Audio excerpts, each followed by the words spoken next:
You're a queen who wants to finally feel confident in her own skin, but like every time you scroll, you find yourself doubting yourself and comparing yourself to other women, thinking, I will never measure up to her. I would never look like her. I would never be as confident as her. And sis, let me tell you, that was my number one downfall. And that was comparing myself to other women instead of leaning in to what gifts and talents and abilities that God has given to me. See, when I was like in high school, I used to suffer from low self-esteem so bad. And that's because I used to look up to a lot of females who seemed to have it all together because they was pretty on the outside, or they did everything on the outside to make them look pretty.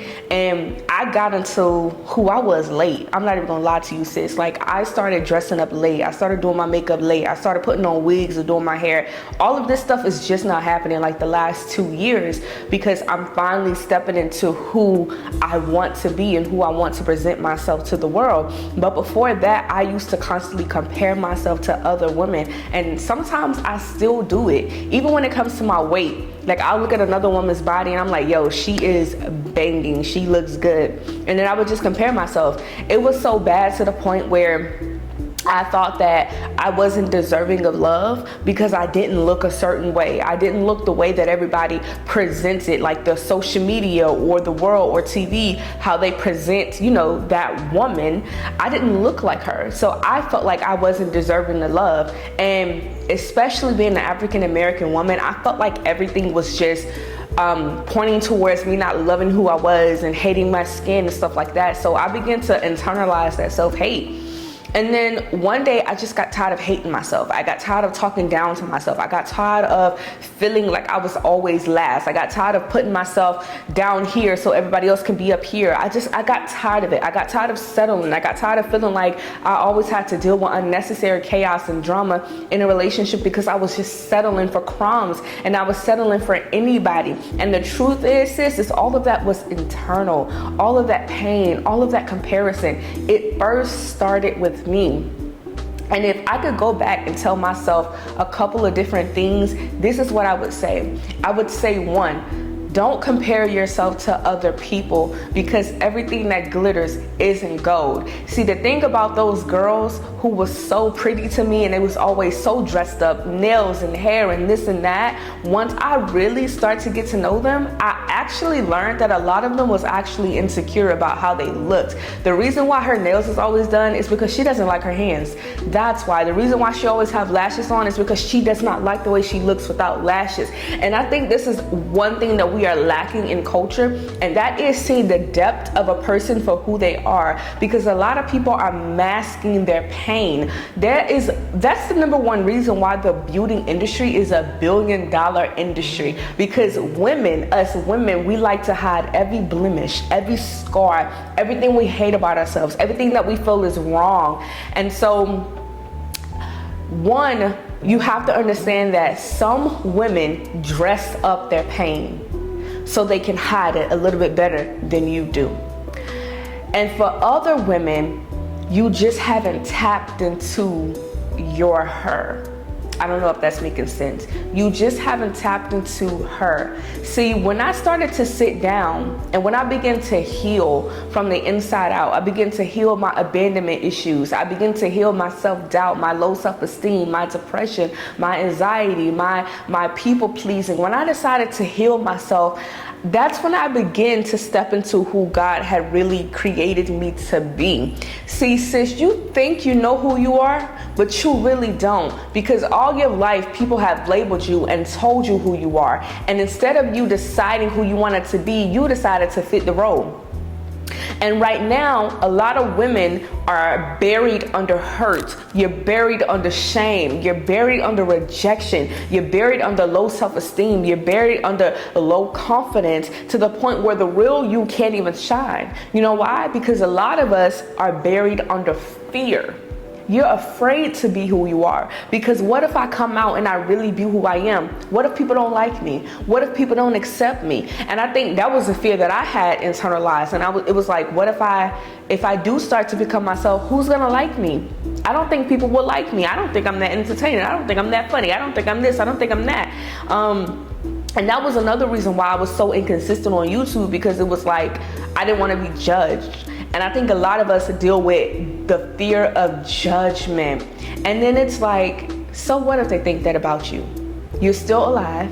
You're still breathing. They don't pay your bills. They don't make you who you are. Let people think whatever they want to think about you. See, true freedom is when you are allowed to be freely who you are without the fear of other people's opinions and thoughts about you. You are freely able to bask in who you are authentically without feeling the need to change. Sis, your personality changes in every room you walk into because you feel the need to try to fit in with everybody. And people can tell that you don't have a sense of who you are. So instead of trying to dress it up, instead of trying to fake it, why don't you sit down and you really discover who you are? See, the scary thing about that though, sis, is it requires you to go in to bring out. And a lot of y'all can't go in, and that's why you can't bring it out. We can smell the fakeness. We can smell the funk. I can always tell when a woman does not know who she is because there are a couple telltale signs. One, she's always in an unequally balanced, narcissistic, abusive relationship because this woman doesn't really know who she is. So everything that she does is very performative. Sis, I've lived it. It's tiring. It's tiring to always show up for other people and to give and to think that the more that I give, then they'll appreciate me. Then they'll see my worth. Then maybe they'll love me the way that I love them. You know, maybe they'll see how much I'm doing for them and then they'll jump in and they want to do for me. No, sis, the reality is when you are a giver, you attract a lot of takers when you don't know how to have boundaries because not everybody is rooting for you. Sometimes people can smell the desperation on you. Sometimes people can smell the brokenness on you. And not everybody comes into your life with good intentions. Sometimes people come into your life to harm you, to tear you down, to break you. But all of that to say, if you want to truly know who you are, then you have to go in. And then the expression of who you are. See, all of this is just an outward appearance of who I am on the inside, but it doesn't define me. See, we've gotten so shallow as a culture that we just stop at the outside. If a person looks good, then they can have trashy character. They don't have to be respectful. They don't have to have integrity. But sis, I know that you are different. And I know that you're on a journey right now of finding yourself. So this is what I would recommend. I would recommend, one, get in a relationship with God. You know this is a faith-based channel. Don't even look like that. Don't even look like that. Y'all know I love me some Jesus. So the first thing that I would recommend, sis, is getting your relationship back with God. Getting that closeness. That doesn't mean going to church. It just means having a conversation with God and being open about it.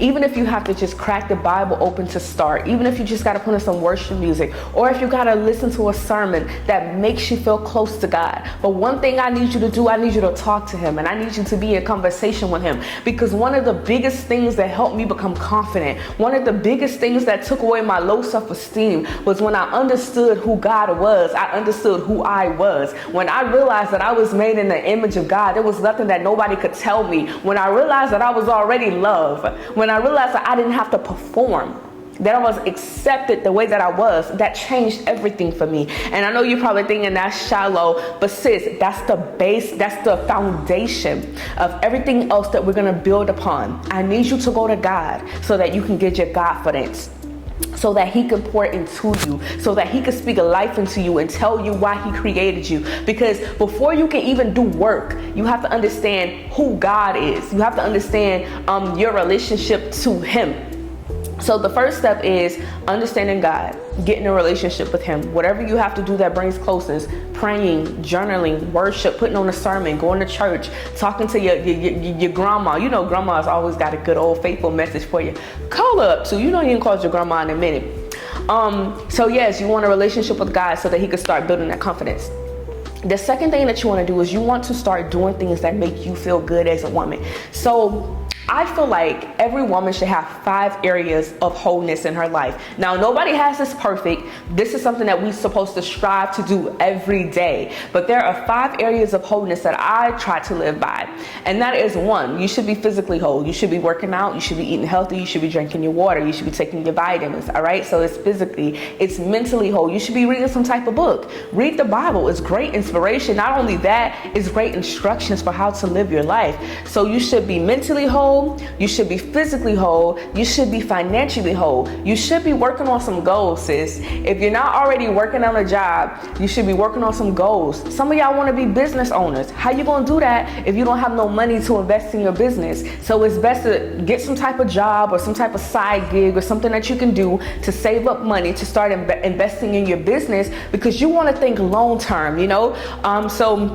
Or investing in stocks or real estate or whatever it is. We want to aim for generational wealth. I know you're happy with just living on your little salary and taking care of you, but one thing you're going to learn being in a relationship with God is that he didn't only call you to serve you, he calls you to serve other people. And it's very expensive to change the world. That's all I'm going to say.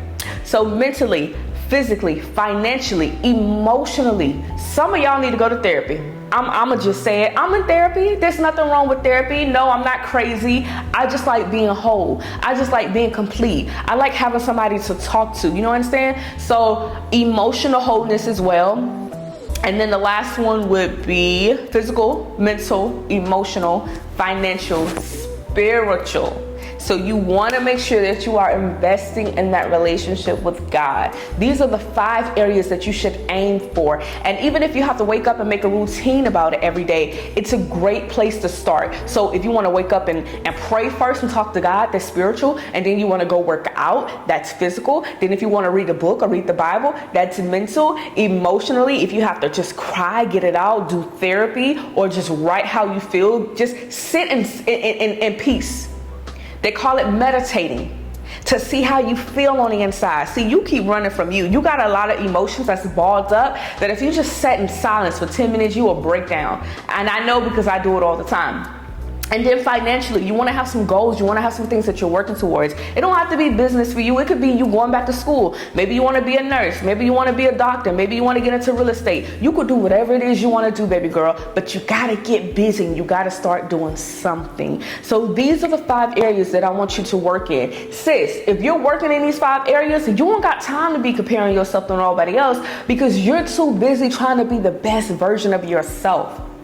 I'm too busy trying to be destiny for me to compare myself to anybody else. I have my own work. I have my own assignment. I don't have to look like you. I don't got to talk like you. I ain't got to dress like you because I got my own pretty. And we can all be pretty. Why my pretty got to be your pretty? You understand what I'm saying? So you just got to find your lane, sis, and you got to stick with that. For some of y'all thinking, I just need long hair to be pretty. Girl, you better wear that shortcut. I love me a shortcut auntie. They just look so rich to me.